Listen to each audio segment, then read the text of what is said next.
Metro दिनांक TV news. आइए देखते हैं आज की खास खबर। उत्तर मुंबई जिला के लोकप्रिय सांसद गोपाल शेट्टी ने पिछले दिनों अयोध्या में श्री राम, वाराणसी में काशी विश्वनाथ बाबा का दर्शन सपरिवार करके लौटने के बाद 26 मई 2024 को श्री राम भंडारा करने के लिए कांदिवली पश्चिम, महावीरनगर, पोईसर जिमखाना में एक बैठक का आयोजन किया था, जिसमें भारतीय जनता पार्टी के पदाधिकारी कार्यकर्ताओं के अलावा समाज सेवक, व्यापारीगण एवं उनको मानने और जानने वाले शुभचिंतक भारी संख्या में उपस्थित होकर गोपाल शेट्टी का स्वागत सम्मान करते हुए उनके द्वारा किए गए कामों का उल्लेख करते हुए उनकी सराहना की है और उन्हें बधाई भी दी है। आइए हम देखते हैं मेट्रो दिनांक टीवी न्यूज पर बैठक के दौरान सांसद गोपाल शेट्टी और उपस्थित लोगों ने क्या कुछ कहा। नमस्कार दोस्तों, जिस तरह से आज हमारे कार्य सम्राट के रूप में माने जाने वाले पूर्व सांसद गोपाल शेट्टी जी हमारे बीच में आज उपस्थित है। उन्होंने एक अपने कार्यकर्ता सम्मेलन रखा था, जो कि आगे जो अयोध्या हमसे लौटे थे और उसको कार्यकर्ताओं से मिलना बहुत जरूरी था और आशीर्वाद के लिए उन्होंने आशीर्वाद लिया और दिया, दोनों प्रक्रिया चालू हुई और आगे भी अभी भी उन्होंने आमंत्रित किया कार्यकर्ताओं को। हम जानने की कोशिश करते हैं कि सर आज क्यों मीटिंग बुलाए थे, क्या वजह है, इसके बारे में क्या कहना है? देखिए, ऐसा है कि मैंने बताया कि 7 बार चुनाव लड़ा, 7 बार शानदार ढंग से लोगों ने जिताया और जब एक पारी पूरी हो रही है और ये 7 बार के इतने लंबे सफर में राम जन्मभूमि आंदोलन का एक बहुत बड़ा हिस्सा मेरे जीवन से जुड़ा रहा। 1990 में मैं पहली बार कार सेवक के रूप में गया। 1991 में मैं दूसरी बार जब गया तो मुलायम सिंह जी ने सारे ट्रेन बस सब बंद रखे थे, तो हम सबको पदयात्रा करना पड़ा था 300 किलोमीटर का, और ये 300 किलोमीटर का पदयात्रा मैंने किया और उन दिनों में नैनी जेल में भी हमको बंद रखा गया था। और तीसरी बार जब मैं गया तो मैं इतना भाग्यवान अपने आप को मानता हूँ कि जो बाबरी ढांचा, जो हमारे सनातन धर्म के माथे पर जो कलंक था, उसको मिटता हुआ मैंने अपने आंखों से देखा।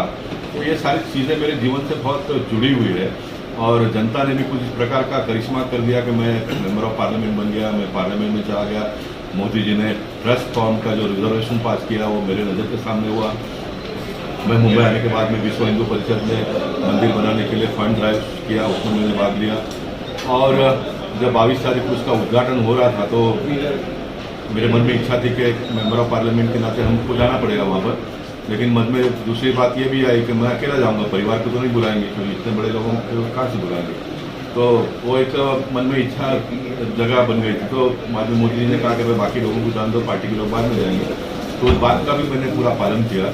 जैसे 20 तारीख को चुनाव पूरा हो गया, मैंने बंद बना लिया कि 21 तारीख को मैं अयोध्या जाऊँगा परिवार के साथ में। मेरे पूरे परिवार को लेकर मैं गया, दर्शन किया, बाबा काशी विश्वनाथ का दर्शन भी वहाँ पर 21 तारीख को किया।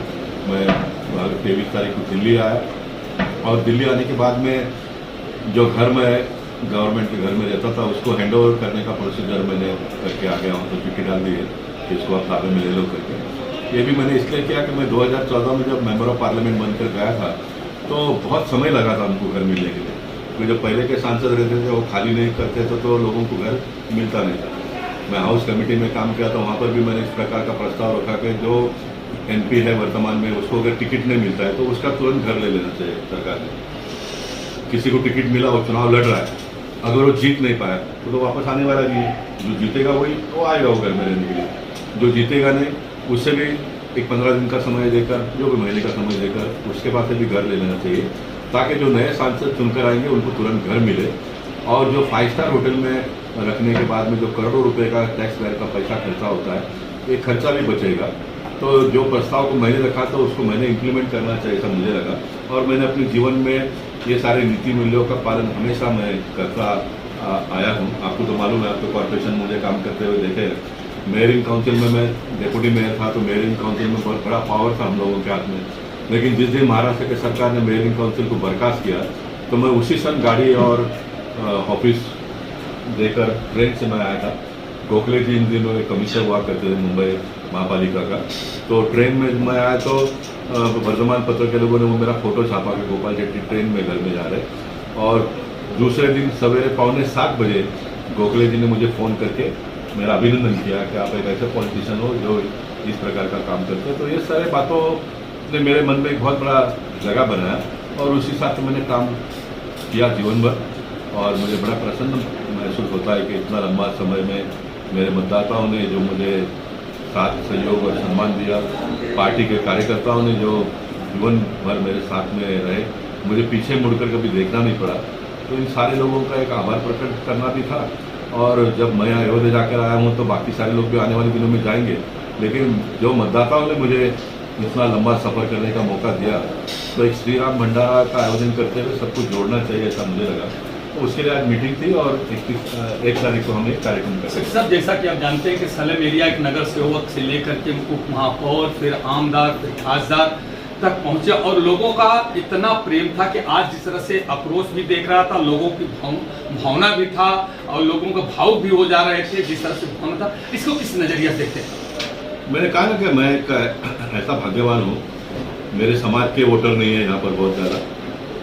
मैं कोई पैसा वाला व्यक्ति नहीं हूँ, मेरे कोई परिवार के लोग पॉलिटिक्स में नहीं थे, और मुंबई जैसे शहर में जहाँ पर मतदार संघ में मराठी, गुजराती और इन दिनों में उत्तर भारतीयों की संख्या लगभग 1 तिहाई जितना है, मराठी संख्या उसमें ज़्यादा है। और ऐसे समय पर मुझे कभी भी पीछे मुड़कर देखने का अवसर मेरे मतदार संघ के लोगों ने दिया नहीं। तो वास्तव में बहुत बड़ी उपलब्धि है। इसलिए लोगों को लगता है कि मैंने बहुत कुछ किया है, लेकिन लोगों ने जो मुझे दिया है उसके सामने मुझे लगता है कि मैंने अभी पूरा नहीं किया है। इसलिए आने वाले दिनों में जनप्रतिनिधि न रहते हुए भी मैं काम करूंगा, ये मैंने ऐलान किया। इस चुनाव में मैं उम्मीदवार नहीं हूँ, उसके बावजूद भी लोगों ने मुझे डोनेशन देने के लिए फ़ोन किया। उनको मैंने कहा कि मैं चुनाव नहीं लड़ रहा हूँ, फिर भी लोगों ने कहा कि नहीं साहब, आपको खर्चा तो लगेगा ना, आपने इतना बड़ा साम्राज्य जब खड़ा किया है तो कार्यकर्ताओं को भी मदद देनी होती है। मैंने कहा कि नहीं, हमारे कैंडिडेट पीयूष गोयल जी ने भी इस बार किसी इस प्रकार का काम दिया नहीं, और भारतीय जनता पार्टी ने भी कोई फंड ड्राइव किया नहीं है। तो आपको अगर देना ही है तो ये चुनाव पूरा होने के बाद में मैं ट्रस्ट फॉर्म करूँगा, क्योंकि इतने लंबे सफ़र में मैंने कोई ट्रस्ट फॉर्म नहीं किया। कोई से जिनखाना भी मैंने बनाया तो उसमें मैं नहीं हूँ, मेरे परिवार के लोग कोई नहीं है, लेकिन बहुत अच्छे ढंग से उसको हम चला रहे हैं। तो मैंने सोचा कि आने वाले दिनों में मेरा लड़का है, मेरे परिवार के लोगों के लिए एक आधार होना चाहिए समाज में, मेरे काम को आगे कायम रखने के लिए। तो एक ट्रस्ट हम बनाएंगे, और उसमें मेरे मजाक में नहीं तो वास्तविकता है। मैंने कहा कि उसमें मेरे परिवार के लोग रहेंगे, लेकिन 4 ऐसे लोगों को लूँगा। वो कांग्रेस का कोई होगा तो भी चलेगा, वो पैसा किधर से आता है, कितना खर्चा होता है, इसका हिसाब किताब वो करे, ये भी मैंने कहा है और वो मैं करूँगा। मगर सर, जैसा कि आप जानते हैं कि इस तरह से जो अभी ये मान के चल के आप ट्रस्ट द्वारा कभी अभी जिस तरह से आमदार और खासदार होने पे जो आपका शासन प्रशासन का दबाव रहता था, रुतबा रहता था, जिस दबाव से जो काम नहीं होता था वो पूर्ण होता था, अभी ट्रस्ट के द्वारा आप काम करने की कोशिश करेंगे तो किस तरह से आप कैसे सफल होंगे? मैं आपको इस बात की गारंटी वाला शब्द मोदी जी ने सबके मुंह में डाल दिया है। मैं आपको इस बात की गारंटी देता हूँ, जो फोर्स में मैं अभी काम करता था उससे भी ज़्यादा फोर्स से हम काम करेंगे, क्योंकि मैं कुछ बंधनों से मुक्त हो रहा हूँ। जब एक पार्टी में आप काम करते हो, पार्टी के लेवल के तले काम करते हो, तो उसके कुछ नीति मूल्यों का भी आपको पालन करना पड़ता है, उनके कुछ गाइडलाइंस होते हैं उसका पालन करना पड़ता है। लेकिन अभी मैं मुक्त हो गया हूँ तो मैं जनता की जो भी समस्या है उसको बहुत खुले ढंग से लोगों के सामने रख पाऊँगा। तो सिर्फ मेरा जो इतना लंबा समय का अनुभव है वो अगर मैं मार्केट में रखता हूँ, लोगों के सामने रखता हूँ, तो निश्चित उसका नोंद सरकार लेगी, और सरकार उसका नोंद लेगी तो सर अमल में लाएगी, इम्प्लीमेंट करेंगे तो लोगों का भला होगा। लोकसभा के चुनाव के दौरान जिस तरह से फंड की बात की गई, अगर जो फंड लिया होगा, इस्तेमाल किया होगा, लोगों ने लिया, क्या उनको कानूनी कार्रवाई की जाएगी?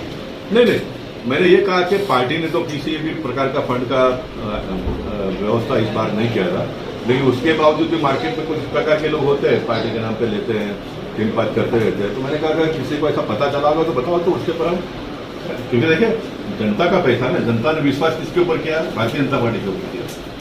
भारतीय जनता पार्टी के ऊपर विश्वास करने के लिए अटल जी, अडवाणी जी से लेकर लाखों कार्यकर्ताओं ने अपना खून पसीना बहा है। तो उसका लाभ कोई भी तीसरा आदमी ले, ये तो कम से कम मुझे मंजूर नहीं है। तो ऐसा किसी ने भी किया हो तो बताइए, तो हम उसके ऊपर भी व्यवस्था करेंगे। और अगर किसी ने दिया है, वो अगर हमको बताते हैं कि साहब हमने दिया है, तो मैं आपके टीवी के माध्यम से कहना चाहता हूँ कि उसका पैसा उसके जिसको दिया जाएगा उससे लेकर वापस।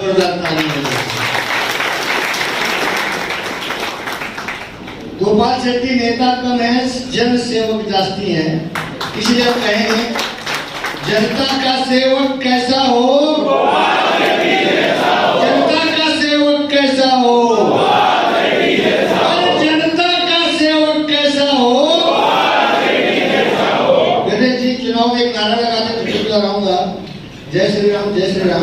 बोलेंगे गोपाल भाई को जय श्री राम। जय श्री राम, जय श्री राम,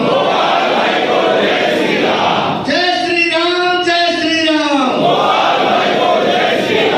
जय श्री राम, जय श्री राम। गोपाल भाई ने इतनी सब बातें बता दी हैं। मैं सोचता था गोपाल भाई के बारे में ये बताऊंगा, गोपाल भाई के बारे में वो बताऊंगा, लेकिन उन्होंने सब कुछ छोड़ा ही नहीं, सब कुछ छोड़ा। एक बार गोपाल भाई के लिए जोरदार तालियां और सभी लोग खड़ा हो गए, 2 मिनट तक तालियां बजाते रहे।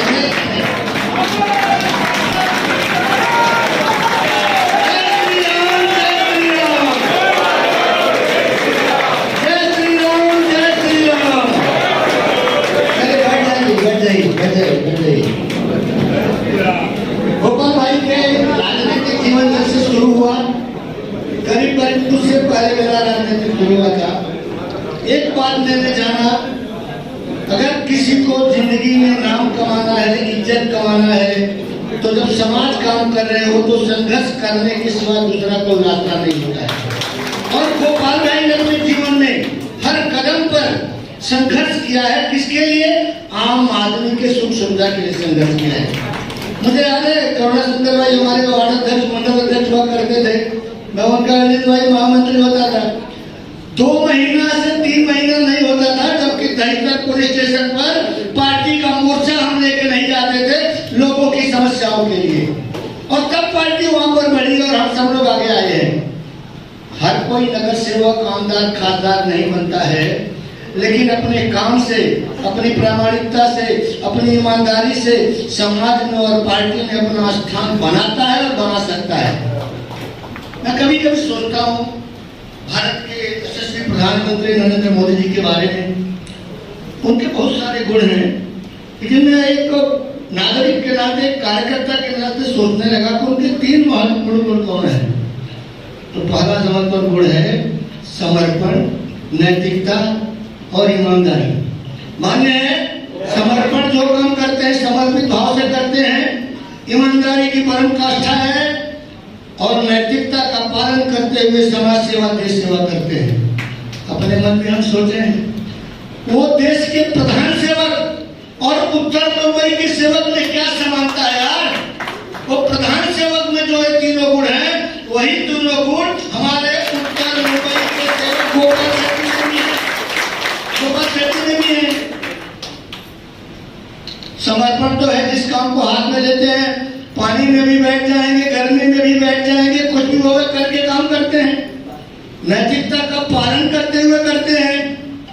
ईमानदारी, मैं कंपैरिजन करके, मोदी जी महान, इसमें कोई दो राय नहीं है।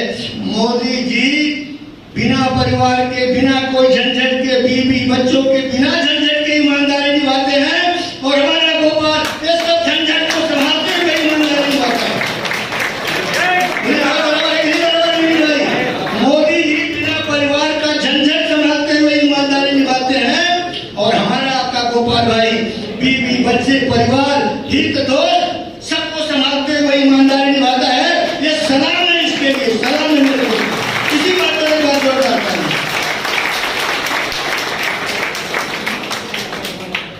बात तो बहुत कुछ करनी है, लेकिन सबको उन्होंने भोजन के लिए बुलाया था। सब लोग देख रहा हूँ उनका भोजन भी खत्म होगा कभी। गोपाल भाई बोले हमारा अगला टर्म इससे भी कठोर होगा। मोदी जी भी बोले हमारा तीसरा टर्म बहुत जोरदार होगा, धमाकेदार होगा। ये भी एक कंपैरिजन हुई है, उनका धमाकेदार होगा, तुम्हारा भी और कठोर होगा। और होना ही चाहिए। जो पिंड है ना, 34 साल का जनप्रतिनिधि का पिंड है ना, वो खत्म नहीं हो सकता है। वो संस्कार बन चुका है, वो जनसेवा में लगे रहना पड़ेगा। गोपाल शेट्टी जनसेवा करते रहेंगे और हम सब उनके पीछे खड़े रहेंगे, हम सब उनके पीछे खड़े रहेंगे। दोस्तों, गोपाल शेट्टी कठोर है। किसी ने एक बहुत अच्छा उदाहरण दिया, नारियल के तरह है। नारियल के तोड़ोगे तो मलाई भी मिलेगा, पानी भी मिलेगा। साथ में रह करके देखो तो, काम करके तो देखो। और नारियल है, इसीलिए लोग काम भी करते हैं, कुछ प्रेम से करते हैं, कुछ डर के करते हैं, और ईमानदारी से करते हैं। ये भी उनके कठोरपना के कारण ही होता है, ये भी उनके कठोरपना के कारण ही होता है। गोपाल शेट्टी बहुत सारी बातें कर गए। एक बात है, उनके पूरे भाषण से ऐसे लगने लगा था मुझे, शायद मेरा समझ में कुछ कमी हो, कि जैसे लगा वो फेयरवेल का भाषण कर रहे हैं। बराबर नहीं है, भाषण उनका ऐसा था, लेकिन यहाँ बैठे हुए हम सभी गोपाल भक्त हम फेयरवेल नहीं पुनश्च हरिओम का ऐलान करते हैं, पुनश्च हरिओम का ऐलान करते हैं, और जोरदार ढंग से और जोश से और होश से आगे जनसेवा का हम करते रहेंगे। पुनश्च हरिओम, पुनश्च हरिओम। राम जन्मभूमि की लड़ाई बहुत लोगों ने लड़ी हुई थी, ये भी 3 बार राम भक्त का अयोध्या में कार सेवा करने के लिए, लेकिन इसका बीजारोपण का हुआ। कोई आरएसएस का स्वयंसेवक मालूम होगा, 20 साल 25 साल 30 साल पहले बीजारोपण मोरोपंथी पिंगले ने किया। पूरी योजना मोरोपंथ पिंगले की बनाई, और अब एक विश्वास देखो कितना आत्मविश्वास था माननीय सिंघल जी, अशोक सिंघल जी का 89 में कार सेवकों पर गोली चलने के बाद 1990 में अयोध्या में बहुत सारा भूखंड कार सेवक पुरम के नाम से खरीदा। राजस्थान से जगह जगह से पत्थर आने लगे, गड्ढे होने लगी, योजना बनने लगी। और उस समय तो सुप्रीम कोर्ट का कोई आर्डर भी नहीं आया था। सुप्रीम कोर्ट का आर्डर तो 2014 के बाद आया, 15 में आया।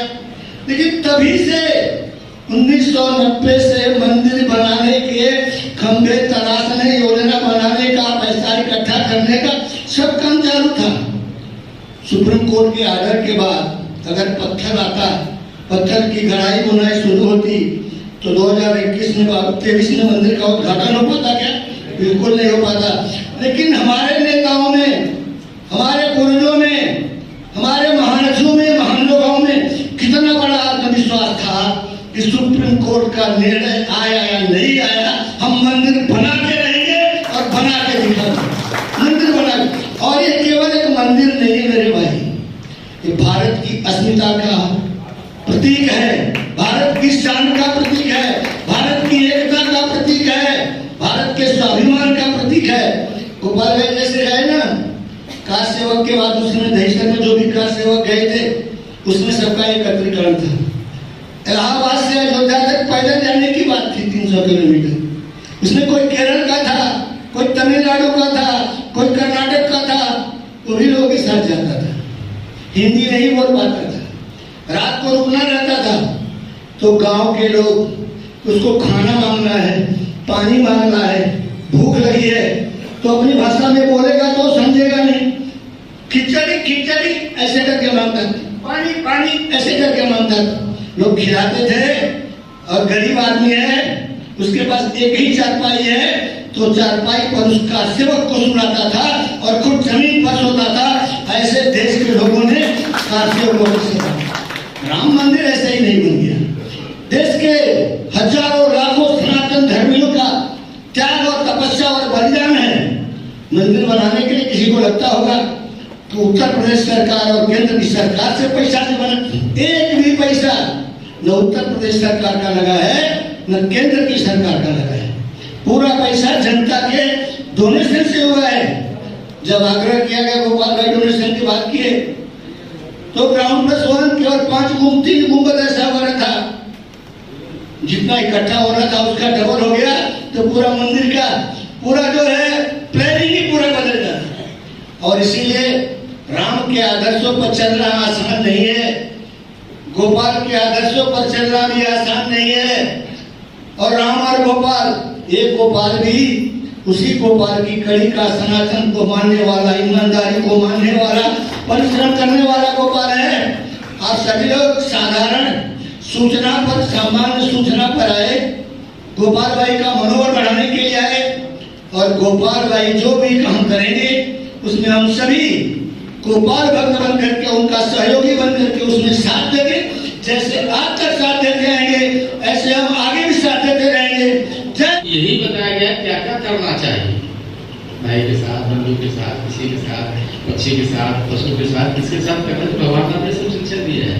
लेकिन महाभारत में ऐसा है क्या क्या नहीं करना चाहिए, भाई के साथ क्या नहीं करना चाहिए, पिता के साथ क्या नहीं करना चाहिए, बंधु के साथ क्या नहीं करना चाहिए, भाभी के साथ क्या नहीं करना चाहिए, देवर के साथ क्या नहीं करना चाहिए। यानी तो लंबा विषय है, लेकिन सब जो ने गलती किया तो चोटी ने भी गलती किया था, जो हंसा था उसके ऊपर। तो ये नहीं करना चाहिए, भाभी को भी देवर का अपमान नहीं करना चाहिए और देवर को भी भाभी का अपमान नहीं करना चाहिए। ऐसा उसमें लिखा है क्या क्या नहीं करना चाहिए और क्या क्या करना चाहिए। अभी हम लोग बैठे हैं, 21 तारीख को मिलने वाले हैं, तो साहब ऐसा है कि धर्मराज क्यों धर्मराज हो गए?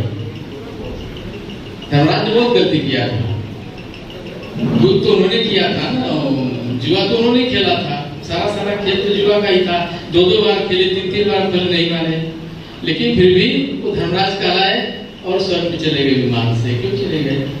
कि जब वो स्वर्गारोहण का उनका नंबर आया जाने का, तो एक एक करके लोग मरने लगे। जैसे शुरू हुए चलने चढ़ने के लिए, तो द्रौपदी का देहांत हो गया, वैसे फिर नकुल का, सहदेव का, अर्जुन का, सबका हो गया। बाद में उनको लेने के लिए विमान आया, तो विमान चली महाराज जी, लेकिन बोले मैं नहीं जाऊंगा। बोले क्यों नहीं जाओगे? बोले कुत्ता मेरे साथ में है, ये भी मेरे साथ चलेगा। बोले कुत्ता तो आ जाता ही नहीं है, क्योंकि ये नहीं जाएगा तो मैं भी नहीं जाऊंगा। ऐसा उन्होंने कंडीशन रख दिया। तो कुत्ता को लेकर के धर्मराज फिर वो इंद्र थे, प्रकट हो गए, सारा कुछ मामला हो गया। साहब सारे लोग जो है ना, ये आपके साथ में है, आप जहां जाएंगे आपके साथ जाएंगे। अयोध्या गए, अयोध्या भी सबको लेके चलिए। जब आप गए थे, जब गांव सेवा में गए थे, तो हजारों लोग आपके साथ में गए थे। वो तो नहीं गए ना, अभी तो आप अकेले जाके आए हैं। अभी तो पूरी ट्रेन एक कराइए और सभी लोग अपना किराया देंगे, कोई ऐसा नहीं कि बिना किराया देंगे। ट्रेन में 2000 आदमी आएंगे, सब अपना जो फर्स्ट में जाएगा फर्स्ट में, सेकंड जाएगा सेकंड में, थर्ड में जाएगा थर्ड में, जिस चीज की कैपेसिटी होगी अपना किराया देगा, अपने किराए से जाएगा। आप खाली रेस्क्यू कीजिए और सारे लोग लेके चलिए, वहां भी पूरा डंका बजा दीजिए, एकदम बढ़िया हो जाएगा। और निश्चित रूप से सब लोग साथ में रहेंगे, और साथ में रहेंगे तो धर्मराज अगर वहां चले गए तो आपका नीचे जाने वाले, आप ऊपर भी जाने वाले हैं सारे निश्चित रूप से। और जो आप बोलते हैं ना कि आदमी को ये सोचना चाहिए कि भगवान मुझे देख रहा है, साहब का रहता है ना कि तुम एक मत काम करो, तुमने पार्टी में चाहे घर में कहीं भी इसलिए काम मत करो कोई देख रहा है, भगवान देख रहा है इसलिए काम करो, इसलिए ईमानदारी से काम करो। और वही आपने किया है और आज भी किया है, चुनाव में भी किया, हमेशा करते रहेंगे। ईश्वर आपके साथ में है, आगे